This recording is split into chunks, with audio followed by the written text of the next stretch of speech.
It's 5 o'clock. I guess we'll start our Community Development Committee meeting. Have all of our council members present. Yay! Yay. Nice. In the house. Love to see Kelly. Sherry's online. Jack's online. Hi, guys. Very good, guys. Where do we wave? Where's the camera? Yeah, weird. First order of business is a Public Works Center update, I believe. Check that out. Yeah.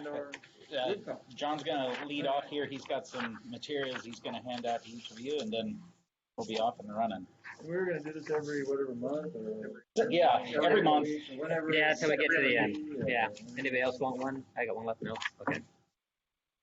So you open up your first picture. That's the 11 by 17. Gives you an aerial view of where we're at.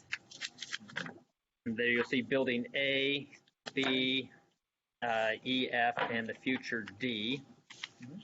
If you just look, this is looking then west on it, and in back, I'm just going to show you a couple items there. In the very back, you'll see a bunch of iron on the ground near the back of the pad. That is building F iron. You just see the foundation here built, and then you also see just a little bit to the east of that, you'll see a bunch of culverts there. That's the remaining storm pipe to be installed. All right, and we're going to go. I'm just going to kind of do a general status, and then we're going to look at some pictures that are related to these buildings that we've got installed already. So building A, that houses the Public Works and Public Services staff. The contractor's working on the electrical rough-in and metal stud framing drywall on levels 1 and 2. So if you look at your first 4 pictures, this is the first picture you see is building A, and that's the Public Works customer counter just as you enter the front doors. So you'll be looking in at where Public Works will be. That's where they're at right there. Second picture is the conference room, and that would be if you just turn to the left. So you see this on one side, and you turn to the left, and you'll see the future conference room there. So they're at there.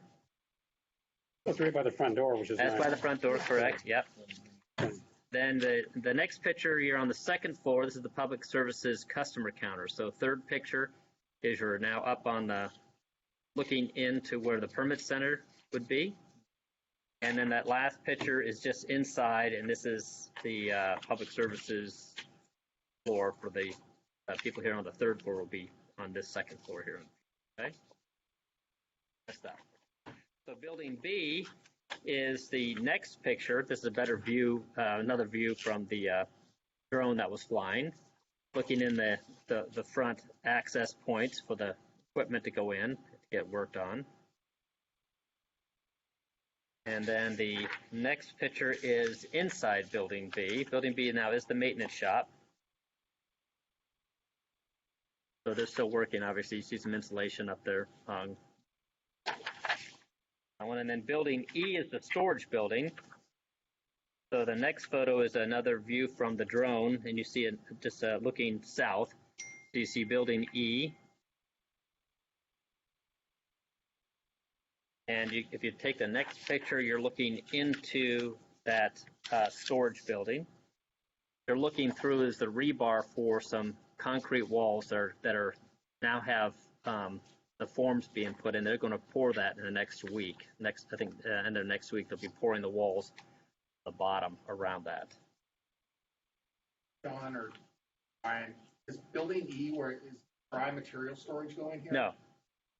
Building E will have the conditioned space where it's secure so we can store stuff, but then the exterior, underneath the roof, but outside of that will be storage for anything we want. Asphalt. Yeah. Well, no, that will be the material storage building. That's E will be pipe and stuff like that. Yeah. And so I think if you take the next photo, which is you can see the building E mezzanine, and I thought you got to have good eyes, but on those plinths that are sticking up, the concrete plinths, and on top of that is the iron. There's some. You can see some. Can you see about 2 feet up? Can you see a little bit of yellow, orange flagging or pink flagging? Pink flagging going around those plinths. It'd be right about here. Oh, okay. right about here. See that, where my finger's pointing? That's going to be the finished grade. So we still have, and I'll mention that in just a minute, so that you'll see on there the finished grade that we still need to bring in another foot of base material, and then we got asphalt on top of that. So we still have some material needs to be brought in. Is that across the whole? Yes, everything here, yeah. We still have some material to be brought in. So we have to see, so then building D. So what's that? Is that storage up there then? Yeah, that will be, right, so what they'll be doing is taking a forklift and then moving material up there, storing, yep, right on that mezzanine. It's not really, a mezzanine is probably not the right answer for that, right terminology, but they've been calling it a mezzanine. But it's supposed to be something that you actually store. Not for you and me to be up walking around so much as it is for storing stuff. So back to the big picture, then we see building D, the future building D. Those plans are being reviewed by building right now upstairs, and once that gets completed, they can start building D, and then building F is the vehicle storage, and they'll be building that here shortly. So right now, the water and the water mains we're about 90% complete on all the water mains on the project. We have some fire lines to be installed. Sewer mains are about 95% complete, and the storm mains are about 80%. As I mentioned, there was quite a bit of storm pipe still to be installed, but all the manholes have been installed. And then we have some conduits. We had to cross 96th Street. So on your big sheet here, you'll see 96th Street, and on the west side of Building A is where PSC will be installing their lines. The conduits are installed. They just have to run their lines to the buildings for power. And then on the south side, not the south side, but on the east side, we have two conduits crossing 96th Street, and that's for CenturyLink and Comcast. And those conduits have not been installed on the site yet, but they will be done shortly. And again, we just How are mentioned, these lines, these well secured going to our facility here? Because are you going to move all your stuff down to there eventually, or all of the? well, there's another set of fiber. We have some fiber conduits that were installed under the previous effort out here, and they're right next to that.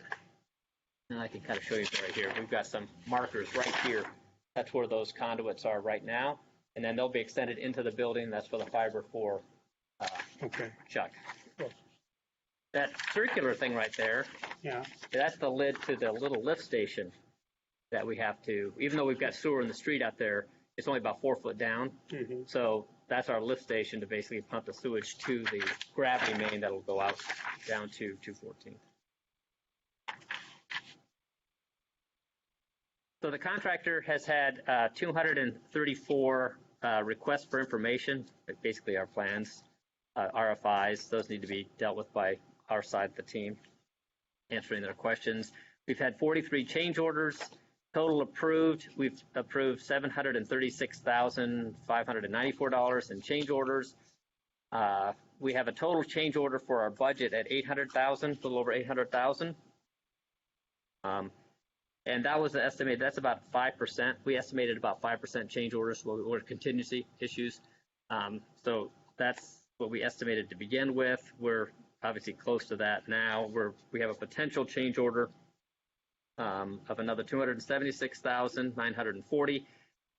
That's still hanging out there. It needs to be addressed. We're still working to make sure that is what we really owe, or they're asking for more than they deserve. And we have saved quite a bit by having a good team to go through their change orders and finding stuff where they're double charging us or making their own mistakes, but we've been running hard on that to make sure that happens. We also expect to have some change orders on Building D foundation. That's that future building. So I'm thinking that our change orders are going to end up being about $1.1 million. We estimated 800. Yeah, that's we gave ourselves a little buffer. But we think we'll be at about 1.1 million, so it's around 300,000 more than what that we guessed at when we started the project. We do have some design contingency dollars of 160,000 to throw at that, so we're probably talking about 140,000 above and beyond that what we anticipated. So what's the The 276 is still change orders of the 43 that we have not approved. Okay, so if you add the 246 to the 736, that's what they've given to us, and we've approved 736,000 so far, and the 276,940 is still out there. We're still working through those and to see, how much that would they be getting or not. But that's what they've asked for. Okay. So what's the 4.5% approximately? The 4.5% is the overall project cost. The whole project is 20 million, and that what we're paying out is about 4.5% of that so far. Okay, so We're just showing, 4.5%. That the number looks big, but when you look at the whole scope of the project, it's about 4.5%. so that's not, Like if you and I had $760,000 in our house, we'd die, right? But if your house was $20 million, it wouldn't be as bad, right? Because you're saying, okay, the project is much bigger, so you're going to have it's potentially more issues. so that's different. So you're saying that the value of the change order is 4.5%, There you go. right? Yep. And we budgeted about 5%. We budgeted 5%. Normally, in our project, we'll budget 10. Yeah. When projects get big like this, 20 million, well, you can usually go less because it's a bigger number, right? Oh. So when a smaller project, 10% isn't that much, right? If you have a $1 million project with $100,000, you can go through that fast.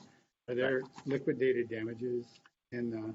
So liquidated damages is something that we would go after the contractor for Right. at the end if they don't meet the time deadlines. That's the hammer we have Right. to keep them on budget, on task. Right. Good luck.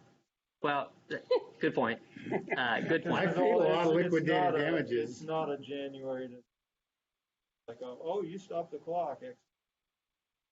Right. No, Which is what- yeah, it's always, like you said, it's good luck, right? But it's what you got, right? But It is what we got, and what we're doing is we hold them to a schedule, right? So it is normally you don't want to hit somebody with liquidated damages, normally because it really hurts their opportunity to get another job once they get hit with liquidated damages. But what we really want is a project, right? That we get that the project's done and it was fairly done. That we didn't get zinged, or we didn't zing them either, right? We didn't. Right. We don't want to put them Right. out of business. Right. So the idea is to get a project as a team and get to that final result. So hitting somebody for liquidated damage just because you want to, or just because you can, right, can be just a little bit mean-spirited sometimes. But sometimes it's necessary. well, right? yeah. My next question was, do we have any reason for exercising that? Do we have like a tight schedule with like moving? Well, let me finish up Moving because and- yes, the answer is yes, but we're working through that too. So let me Okay. move forward. Okay, so the working days is next, and we're going to look at working days and budget summary. So our working days, we first started out with 270 working days, which we should have been moved in the middle of July. Okay, but as we started going through these change orders, with these change orders, we impact. Missed the day. Just after I'm out, there's no way home. Yeah. So with the change orders came also, because it impacted critical path, days were added to the contract to address where they had to stop one thing and then do these other things like issues.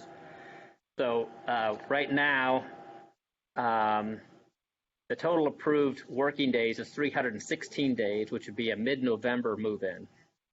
But we also have these other change orders, unresolved change orders up here.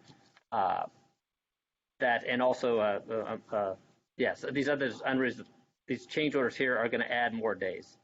And we believe that, this is just my guess, I believe we're not moving in until January, February. It's not going to be November, it's actually going to be. That's more like 6 months later.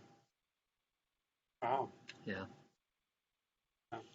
Yeah, in addition to just the change orders, though, we've had some really odd extenuating circumstances that have added time. Well, for instance, supplier for our rebar, their factory burned down. We've had regular delays on common materials that normally wouldn't Good be point. difficult to get just because of supply chain interruptions and more COVID stuff. We've had Right. difficulty getting paint, both Yeah. building and channelization paint.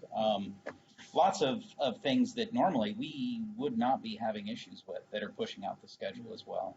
Right, and that's really good points too. That there are other factors that are playing into this extending the contract timelines, right? And those things are all in a different pot that we're assessing. So when we get down to liquidated damages, which is your question, so those things do factor in at the very end. Okay, you got delayed because of these situations that you could not control. You couldn't get material because it just was backlogged. And when those backlogs occur and you can't do it, that again impacts critical path. So you can do some things, but you're not doing your critical path items, which is what that whole working days is related to. But time-wise, though, it doesn't matter to us in reality, though. It's like we're not opening public, expecting to sell a bunch of stuff. Correct. So Yeah. timeline-wise, It's not as we're not losing any money by extending the timeline. correct. I would say yes on that one. Nobody's under a bridge, right? We've all got places Is that kind of what you're work. thinking, Kelly? Yeah, that's why I was like, is there a lease that we have that we Right, have to yeah. extend? Is there an equipment that we're asking to store, right? Because that's what happens with these construction projects is that your lease gets messed up. Now you have suppliers that they're going to commit, they're going to give you the equipment. They're not going to hold it, right? For 90, they might hold it for 90 days, but after 90 days, you're like, look, I'm not a storage facility. You're taking What about the furniture? delivery of it. So great question. As a matter of fact, I'm contacted by our furniture supplier so far it's been about every month, but she's definitely keeping tabs on the project because the furniture has been ordered and it is on the way. Yeah. However, I've been keeping her updated as things have slid a little bit. And for them, that's fine. They just need to know ahead of time where they're at so that they can plan for how they're going to store materials at their place. What I have heard from the contractor right now is that perhaps we'll be ready for building A, get furniture in late December, which is kind of a hit or miss time anyways because of the holidays. So we'll see how that goes. But that's tentatively what we're planning for right now. But we really don't have any big thing that's going to cost us a bunch of. No, I mean, currently we're in a city-owned facility, and there's nothing pushing us out of there. So on that front, I think we're pretty good. As Jack would tell you, though, it's getting to be a pain to try and figure out where to store everything at the current location. But we'll deal with it if we have to. Yeah. You don't have any contracts to worry about then for anything for the new facility, that old facility too, or anything. No. Yeah, there is one thing that I'll bring up here and just we get to the end here. But so I just want to go over budget and then we'll go to consultant contract. So the budget, our estimated total budget was $20,223,147. Total funds available were $21,600,000. And we've earned interest on the revenue bond of $941,585. So technically we have $22,541,585 to address any overages, and so we are within budget for our project. Our project will remain within that budget. Totally, we've spent about $14 million since the last pay estimate, which is about 70% of our cost to the contractor. Okay, but if you look at the working days, we're about 89% on that one, so it tells you we're a little behind schedule, right? Well, but it's good that you're not 89% spent in 89 days and late, because then I would tell you you're going to be way over budget. Sure, yeah. But since you're at 70% spending and 89% calendar, you're probably going to be close. Yeah. Right? Yeah, we should close. So every month we'll give you now. I'll be coming in with Thank you. either Ryan or I. So and we have a schedule, an updated schedule that you'll have next time. We've been asking BGI to know what is your date to be finished. So there are some issues because we are behind schedule. My biggest concern is getting at least a layer of asphalt down before the weather turns, and that's 2 foot of material needs to come in. Part of that's the asphalt, but that foot of material and then asphalt, they think asphalt right for that equipment. So at least be able to we can get that first layer down, then we can literally move in January, February. If they wait they miss that paving window, then they're into April before they pave that place. So that could be a logistical issue, and we're working through that now. They just need more people. Plus the asphalt plants are shutting down this time of year, too. The asphalt plants shut down. Well, they'll still open as long as they'll still pave if you want paving done, right? Okay. But for if you want compaction, good compaction for like driving these roads out here, they have temperature constraints for compactive effort, right? Because even if you miss just a couple of percentage points on your compaction, it drastically reduces the length of that road, right? When we pave out here, like on 410, it'll last 12 to 15 years before you need to get it repaved. But if you mess up on that compaction, it'll last maybe 5 years and it'll fall apart. Wow. So it's a mess. So that is an issue. We are working on it now to see how we can resolve this thing. And Ryan and I may need to sit down with the BGI if we don't get results here real quick on how we're going to resolve this. So we are working that in. So the one thing I did want to talk to you about when you talked about costs is the consultant contractors, right? Contracts we have with both ARC and KPG. There are eyes and ears out there. And ARC's at $331,000, and they've asked for a $50,000, $57,000 increase to get us to the finish line. KPG has not mentioned anything yet, but I guess between the $57,000 and KPG is probably going to be about another $80,000. So the longer these projects protract, that's where you start getting creep in costs, right? It's our costs, having our staff out there, not necessarily our staff here, but I mean, they're part of the team on our end. So those are the things we have to keep an eye on. They almost seem to be hidden costs. You don't see it. All you see is what you're paying the contractor, but out here, you're leaving to the side. So that's just kind of where I think we've got another $80,000 for the consultants, and I think we're going to probably be about $1.1 million on our change orders when we're all said and done. But we'll still be within the pocket of money that we've provided. Okay? Good update. Yeah. Does that feel like a good what you're looking for as far as an update? Because we'll keep kind of the same format each time. More photos. I'll give you more photos. You'll see what's going on inside. There was a problem with nails, 2.5, 2-inch nails. You want them? There's a bunch of them out there. I know that. Yeah. What was the problem with the wrong screws sale? everywhere. I don't know what it is about contractors. Like when they see a screw, if it's not going the right direction, they just throw it away, and then they realize, flip it over, it goes in. And it's like, that's the wrong way. That's the wrong way. Tom, what did you hear? Well, I heard out there that they had put in one size screws or nails, and that was not what it called for. It had been different size, and they had to replace them. Is that not? I've never heard that, but I need to find your source. Maybe I need to maybe what I need to do is whatever you did on your arms there, do them again, because you got beat up by somebody. I just need to, what's that, cigarette burns or something like that to get information out of you? I'll you next time. I like to throw a little tidbits in, I'm not aware of that, but I don't get down to the building. Okay. Yeah, I'm more looking at civil stuff and overalls. I don't get down to that. I was out there today and I saw a bunch of screws and I thought I wanted to pick them up because I could use these at home. Yeah, I would just encourage you, if you have questions about the project, please come see us. And we'll be happy to sit down as long as it takes to make sure that you've got the information.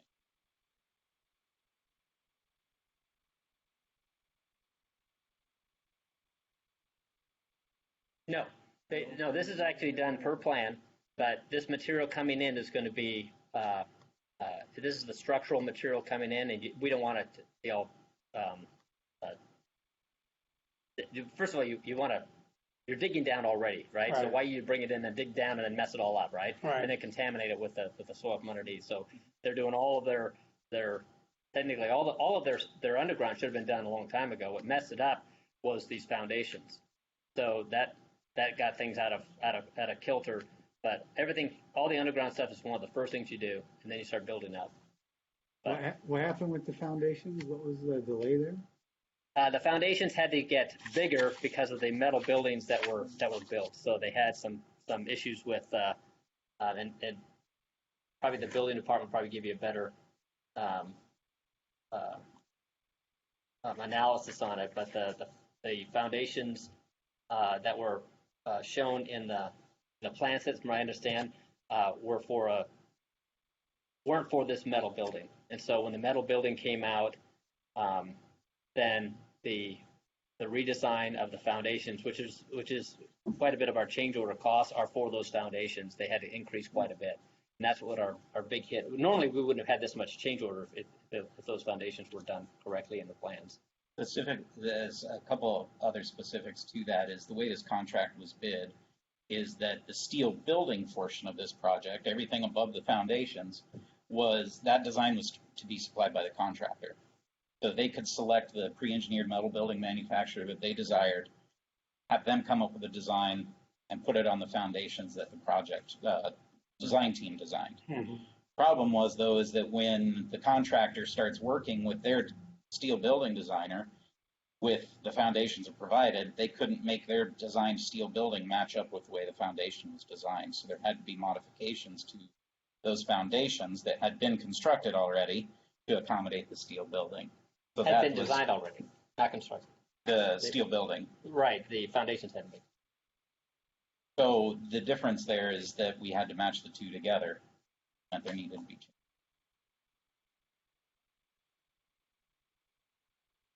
No, it just took the contractor that was doing the undergrounding and put him into building now all these foundations, which are quite a bit bigger, right? So that got him off course on that. So a lot of the work and some of it had to be moved because the foundations were bigger.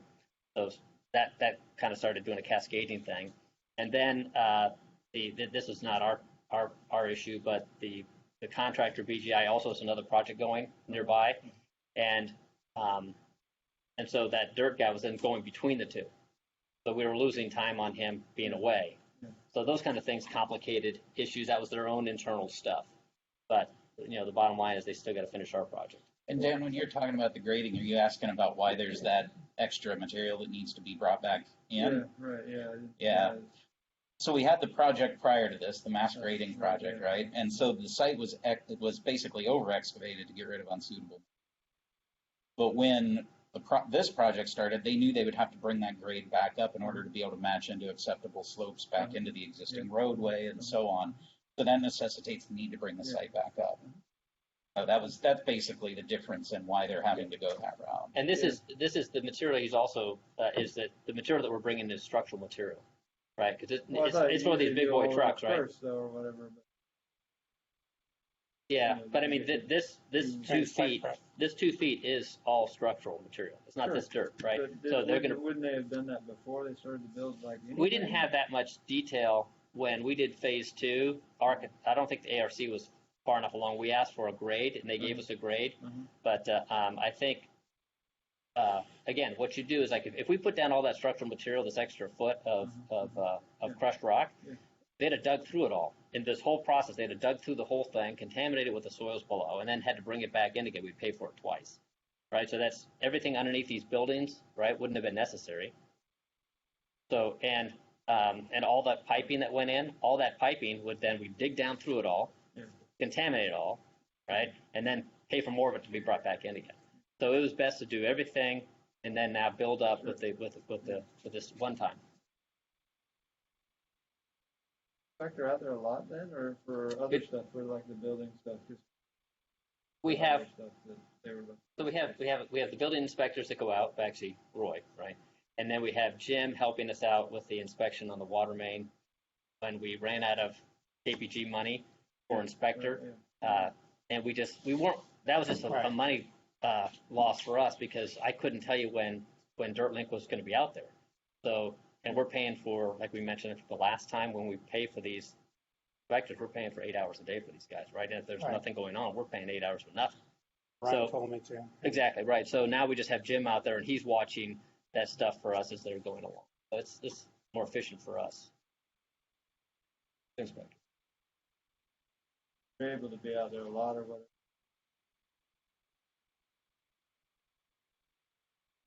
Wallboarding.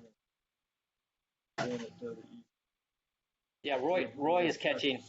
Yeah, Roy's catching everything internally. He's doing a great job too. Yeah, he's way on top of that. Yeah. Well, I can make another visit out there pretty soon. Well, you just saw the finished pictures here. That's not worth going out yet, but maybe in a couple months. Yeah. Another month. Yeah. Just enjoy wandering around out there by myself, Yeah. Or bring one of those little rollers with a magnet on it and start picking up some of those screws. I was going to say, why don't you Yeah. just bring them the screws then and save everybody? Yeah, but yeah. Thank you very much. You're welcome. It'll be inch and a half, not 2 inches. Yeah. Thanks, John. Thank you, John. Thank you, John. Appreciate Thank you. it. Feel more comfortable now. All about being comfortable.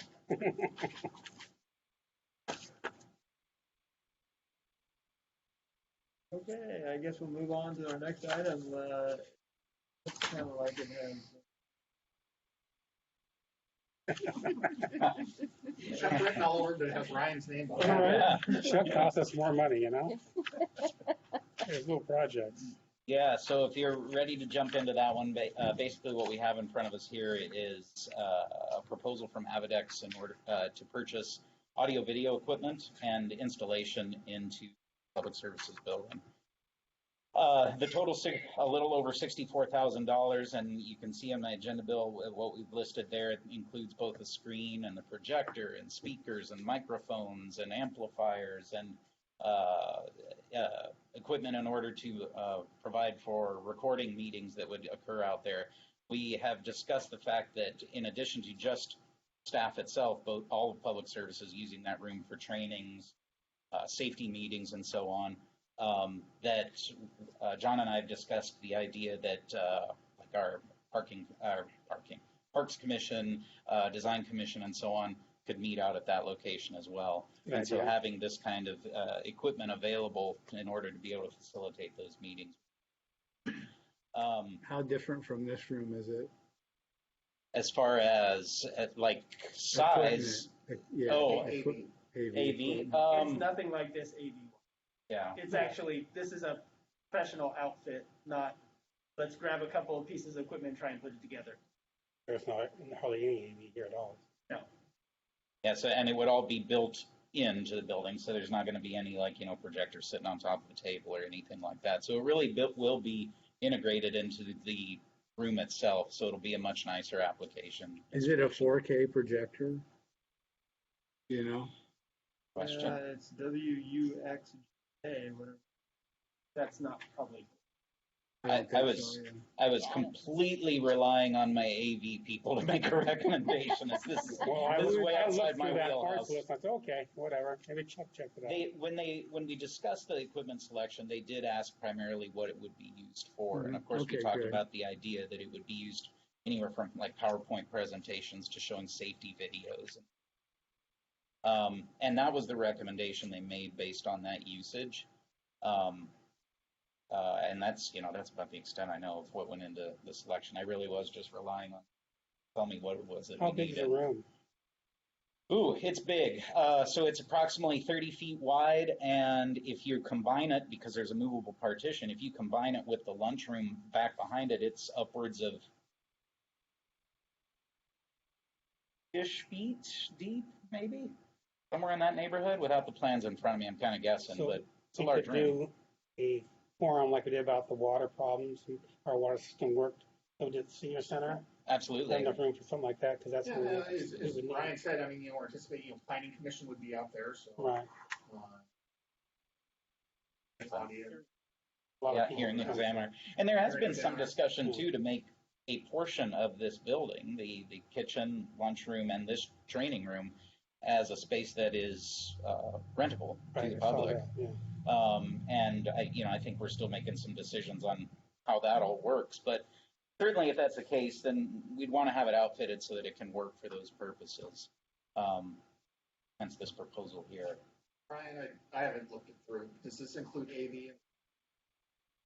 This is only the conference room downstairs. The big one The downstairs. the contract is installing cable outlets, and I believe we're purchasing the monitors to go in the smaller conference rooms.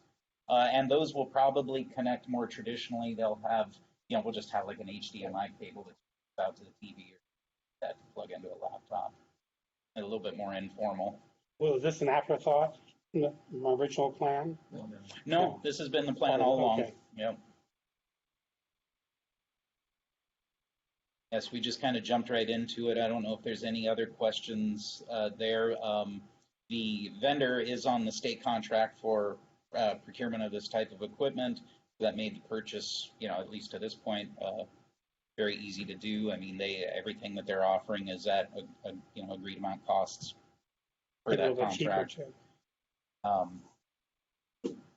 They were actually, I believe, being used by Sumner as well for work down there in their All of council Sumner chambers. has recently redone their entire council chambers, and this is the contractor that. Oh, good. One thing that this is audio-visual. This is not any kind of a hybrid. There's no cameras involved in this room. Yeah, thank you. It's just audio-visual. The audio can be recorded, but it is not set up for video broadcasting. Yeah. Right. That would be quite a bit more than this contract. That's good to me. I don't know what Kelly's. I'm trying to get my head around how we're going to end up using the public spaces. Oh, right, yeah. Is there, I know for years, Jane, we constantly needed someplace to have meetings. That's what this Right. is designed for, is Yeah. for public access, for like you can check out the Chamber card and stuff like that. do that kind of. Which this one is supposed to be kind of that way too. Right. Churches and stuff like that. Oh, we do that here? Really? Yeah. Okay. Churches can use this. But when we looked at that, it was like just the library and the public safety building were the You only can ones that rent, we I think, could. just the hallway, Mhm. and then you can also. The, Executive room. Okay. Senior centers. right. So what about access to the building? They're going to be required to have one of the employees out there give Well, access like they do for senior center now? Yeah, it's something we need to continue to discuss. Yeah, We've you not would really. have a bit, I mean, if it was an Yeah. after-hours event for a Right. homeowners Building monitor association, and- you'd have to have a building monitor. Yep. But it's set up so that we can lock Everything the else? perimeter doors so that, they can get in the main.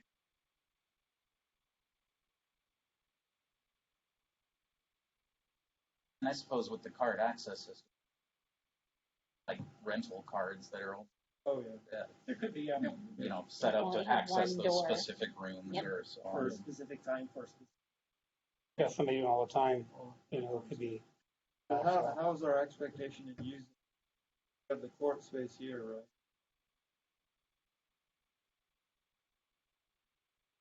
Does that mean that?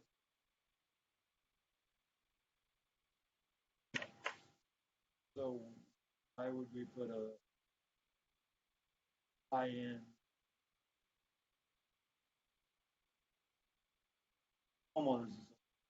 Well, it's not just for homeowners. I mean, all of your staff will be Sure. over there. So Yeah. planning commission, design commission. But why would the planning commission?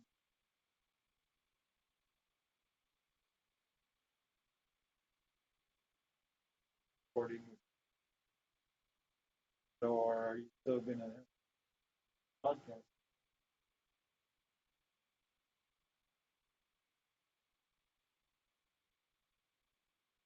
Because I'm looking at this and it's like a significant spend. Not clear on how we're using public spaces. You obviously need some AV kind of thing. There's no doubt that 100% you're going to. Looked at the thing a little bit, checked, and the projector that you guys are buying is the ultra high end. The projector that they propose for that space is a projector that is extraordinary. It's this kind of class for this room. Yes, it is it's a laser projector, which is sort of the standard nowadays for large rooms, but it is also a large room, so it does need to be, something like this Right. is not going to be bright enough. Right, You need exactly. something, But but I certainly understand, the point is, it's just for PowerPoint, it's just for a couple of commissions and staff and hearing examiner. maybe, definitely do maybe have- not, right? So because it is, like I said, it is a your 10,000 lumen projector that most people wouldn't even ever think about buying. It is probably on the order of $20,000 projector, just for the projector. Mhm. Most organizations or any thing that would, if a private industry was doing it, like if a theater was doing it in that size of space, they're not buying it $20,000. But that doesn't mean that you can't, because it depends on how you use the spaces. That's what I was trying to like figure out. It's like, oh, well, why would we move the planning commission over there when it's not going to complicate recording and whatever and all that type of stuff for what we do? We're all set public up here, documentation? and it all works well. Why? Which clearly doesn't mean you still don't, you have to have that space over there outfitted, right? It has to have AV stuff. So it's kind of like, what kind of functionality is the expectation of being able to? And, I think certainly some of this is also, the last thing we want to do is get something and then in 3 years come back to council and say, we didn't really plan well enough, and Right. now we need to spend X amount more and get rid of some of this equipment because we didn't plan for the future use. Yeah, exactly. So part of that is really, there is definitely some guesstimation and certainly the hope that we're going to do all these different functions in this room. But that's what I'm, kind of arguing with myself about, of course, because, the large public meetings, I think, are a thing of the past. I think that getting together as staff on a regular basis in the same room in space club is probably not going to happen and or shouldn't happen in the future. Not the best. The way we work in the future, I don't know where that's all going to end. And that again, that all is obviously we need some kind of AV in the space. Does this fit for that purpose that we don't know what the future looks like in that time period? What is that? It's like, what are our expectations, and are we gonna know how we're gonna use those spaces in a little while once we get the building up, and then we can say, oh, this is what we're doing, this is what we need. Okay, let's put this package in there. Yeah, because Just this because of isn't the spend something level. this isn't something we have to coordinate with the general, right? I mean, this could be done after the building's done and It could be, everything's but in there. certainly I think there is some ease and savings in being able to do it while some of the walls are still opened up, while there's, that kind of thing. I can, as far as costs go, looking at the proposal, you notice that there's 2 project subtotals. Uh-huh. The second project subtotal for, sorry, my contacts aren't cooperating, $10,800. I'm going to blame it on the contacts anyways. For $10,800, it's specifically the total for the additional microphones, the recording capability, and so on, and actually he breaks it down in that itself. So if the desire is to trim back at all, certainly there is some latitude there, but I don't know that I would consider going much beyond that. I really would rather be able to take care of this all at one time and not have to come back to you at a future date. Yeah, I know, I agree completely, but I just don't know what the scope of the fit for. And in terms of, the staff for like staff meetings and safety meetings, Yeah. that's our crew. And those Yeah, crew no. people don't have computers, they don't have easy ways to do virtual See, other so than a that's- large. right, and I'd stop you right there, and I'd say, wait a minute, we purchased iPad for a lot of these crews. It was my understanding that a lot of those people running out there have the iPad. We have 7 Android Right. tablets Right, for so 40 some odd crew members. right.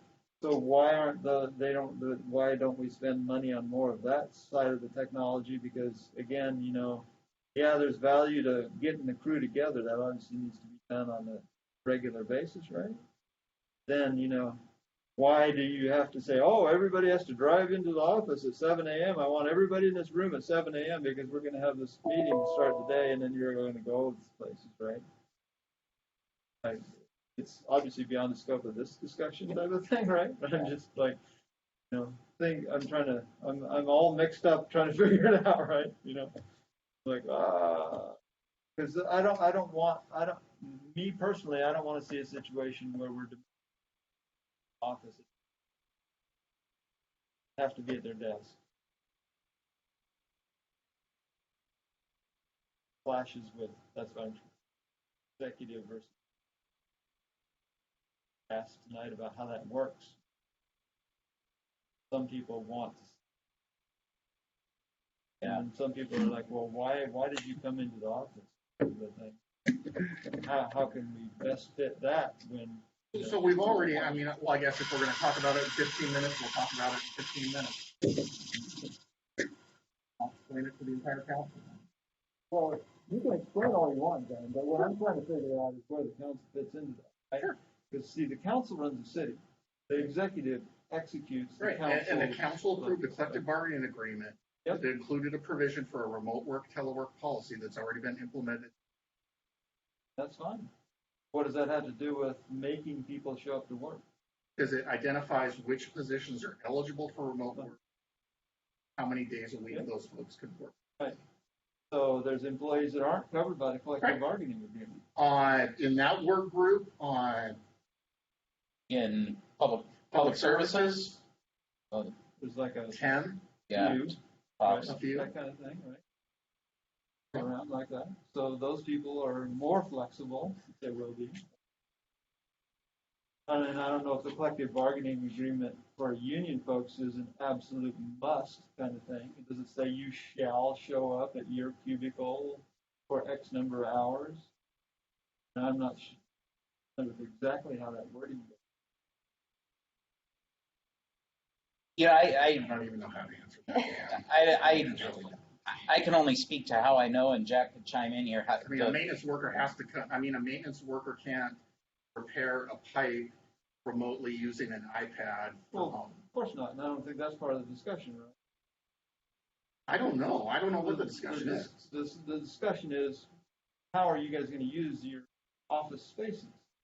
Are you gonna expect all your people to show up on Monday, January 1, to occupy their cubicles? And if they're not in their cubicle, they better be out repairing a piece of pipe, or they're, Or they considered work not through at the work. policy and they have remote work approval from their supervisor. Right. Like they are now. Whole COVID thing. They have any number of people. So, we have a lot of empty office space. We're gonna create some that we're gonna need, obviously. How often is this room used during the week? Are we speaking about the conference room that this AV equipment will be? No, this room. Oh, we're this in now. room. Oh, Now with COVID and current things, how often is this? Well, I used? mean, we've now moved all committee meetings down here, so there's 5 committee meetings a month, after Right. standing committee meeting. I know Melissa Johnson has been used orientation staff members, new staff members. Interviewing. Lions Club uses it. Lions Club uses it. It uses it Prior for- to COVID, this is where we had the management team meeting, or twice a month, a virtual meeting. I've been having consultant meetings with the public in here randomly as Me needed. too. I've been having consult meetings. I've been having my staff meetings in here. Lots of spaces that, get used in a variety of fashions. Have AV for the appropriate use of what that's gonna be, and, Well, we believe this is the appropriate AV for what we right. believe the And, use of the and building. as written, your proposal as written is pretty straightforward, is way over and above what you need for that space. Okay. As written, I'm a no, Okay. and I will And you are move the it to the chair, workshop so. according to it. Oh, you want it in a workshop? If that's the way we're gonna play it, John, if we're gonna go down the route where Well, we I'm have to go willing to down. an open this discussion, but I don't understand what the conversation is. That's okay, but there's a process that we have to follow, Yes, that correct. I have to follow. Correct. So that's a process that I have to use, that's Okay. my only option. And I can tell you that all along, the intent was that we would have planning commission, design commission, hearing examiner Yeah. in this new location. And that was pre-COVID. So what's the difference of having planning commission and design commission, hearing examiner? Well, the challenge of course, Chuck's an expert on a lot of it, of being able to properly record those. So you need to Yeah, record we need pieces recording. of that. I don't know, I'm unclear why you would move a planning commission meeting from this facility out to this facility.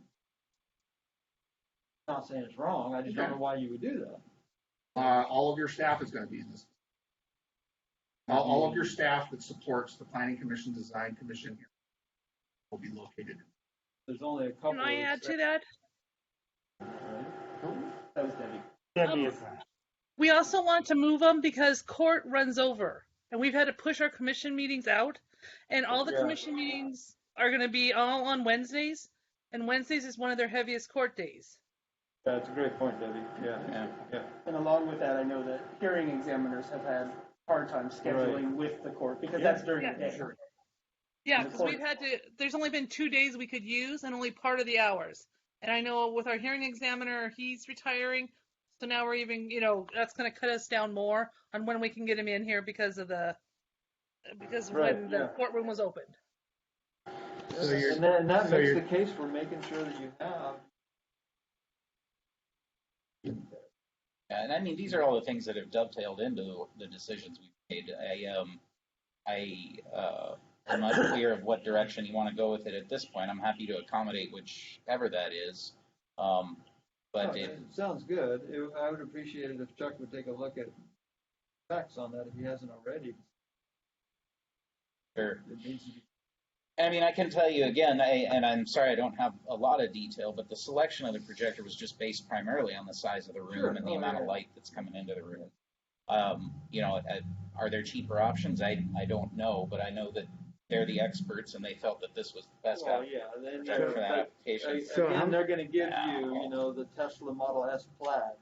That is the car to have, and nobody's going to argue with that. But it's not their money. Is it fit for purpose? Well, and I will say, not to hopefully scare you too much, but Sumner spent $250,000 Oh, yeah. on their council chambers, and that's just audiovisual. That's not redoing anything but their audiovisual. So this stuff can get pricey very quick. Yeah, I can get it. But theirs also includes hybrid, so they have 3 cameras in their room. Does include all of that for Sumner. This doesn't have any of that, but this is What are nowhere near the that amount. what are the current requirements for a public meeting? In the government where it says hybrid, you have to be able to record both audio and visual. So that's why we're doing Blue Jeans and we're recording both this and the Blue Jeans, both the video and the video will eventually go to the state archives to be kept permanently for council standing committees, as well as the normal council meetings and workshops. The audio we keep, I think, for 2 years, and then that also goes permanent to the state archives. So we have to have both during this hybrid, as long as the Public Meetings Act that the governor has signed makes it a hybrid requirement. Sure. And that may be permanent. We don't know, what the government or the governor will do with the Opens Records Act and what eventually when, the legislature comes in, what they may change. So- COVID's been around for a long time. So that's What's been around for a long time? COVID.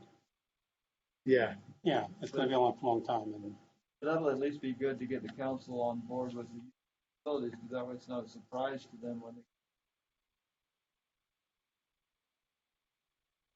So that you get all those folks on board. So How many people come to the planning commission typically? twice as many as ours. It just depends on the issue, Varies, but, yeah. more often than not, Right. not very many. Right. I mean, you were around when we did the Shoreline Master Program. I mean, Yeah. we had, I wouldn't say a room full. Probably one of our more hearing examiner, just quite frankly, if it's in your backyard. If it's not in your backyard, you're not going to show up to the meeting. Right. Listen. Right. It does seem that with the ability to be hybrid, you do get a few more people listening in live, because it's much easier to watch from your home than, to have to make the effort to come here. So in terms of citizen engagement, the hybrid, I think you get more engagement that way because it's easier to just call it up on your computer at home than make any effort to come a in few and sit online. down. Yeah. Yeah. I think it's great for the citizens, right? Yes. I like that. I mean, Definitely.